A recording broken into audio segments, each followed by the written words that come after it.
జనవరి 21 దేవుని వాగ్దానం. పైనున్న వాటి మీదనే గాని భూ సంబంధమైన వాటి మీద మనస్సు పెట్టుకొనకుడి. కొలస్సీలకు రాసిన పత్రిక 3వ అధ్యాయము 2వ వచనం. మన ప్రభువైన యేసుక్రీస్తు నామములో మీ అందరికీ ఈ ఉదయము శుభాలు తెలియచేయుచున్నాను. ప్రియులారా, దేవుడు మనకిచ్చిన మరొక నూతన దినాన్ని బట్టి నేను ప్రభువులో ఎంతో సంతోషిస్తూ ఉన్నాను.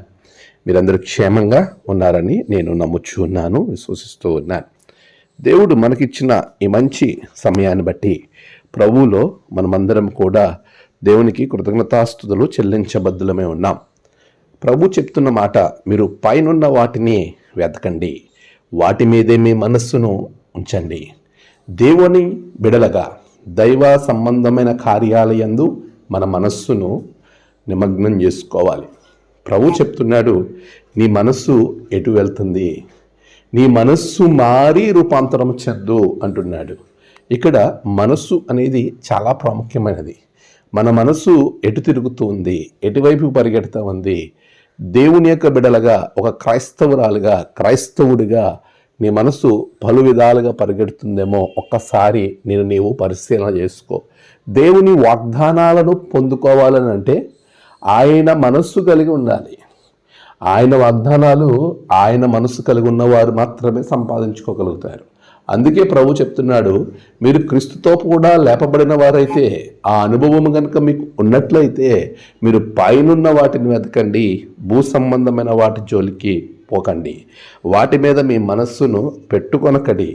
దేవుని బిడలారా, ఈరోజు నీ మనస్సు ఎటు పరిగెడతా ఉంది? దేవుని సన్నిధికి పరిగెడుతుందా, లోకము వైపు పరిగెడుతుందా? నీ మనస్సును బట్టి నీ ఆశీర్వాదం ఆధారపడి ఉంటుంది. దేవుడిని అందు నీ మనస్సును నిలిపి ప్రభు ఆశీర్వాదాలకు కారకురాలుగా ఉండు. ప్రభు దీవెనలు మీకు, మీ కుటుంబానికి కలుగునుగాక. ఆమేన్. ప్రార్థన. సర్వోన్నతుడా, నీకు వందనాలు. నీ బిడ్డలు నీ యందు మనస్సు నిలిపేటువంటి ఆలోచనలు పుట్టింప చేయండి, నడిపించండి. ఈ దినము ఆరాధనలో రూపాంతర అనుభవంలోని బిడ్డలను నడపండి. ఏదైనా ప్రయాణాల యందు, పనుల యందు, వారు తలపెట్టిన ప్రతి కార్యమందు విజయము దయచేయండి. బిడ్డలను బహుగా దీవించమని ప్రార్థిస్తున్నాను. నేడు జన్మదినము, వివాహదినము, ఆయా విశేష దినములు జరుపుకుంటున్న బిడ్డలకు ఆశీర్వాదాలు దయచేయండి. ఎవరైతే ఆదరణ కొరకు ఎదురు చూస్తున్నారో వారికి ఆదరణ దయచేయండి. గృహములు కట్టుకుంటున్న వారికి వచ్చు ప్రతి ఆటంకమును తప్పించండి. వారు గృహములు బాగుగా కట్టుకున్నట్టు సహాయము చేయండి. ఈ దినములో ప్రతి పనిలో విజయం దయచేయమని యేసు నామమున ప్రార్థించి వేడుకొంచున్నాము తండ్రి. ఆమేన్. తండ్రి, కుమార, పరిశుద్ధాత్మ త్రియేక దేవుని దీవెన మీకు నిరంతరం తోడుగా ఉండి నడిపించునుగాక. ఆమేన్.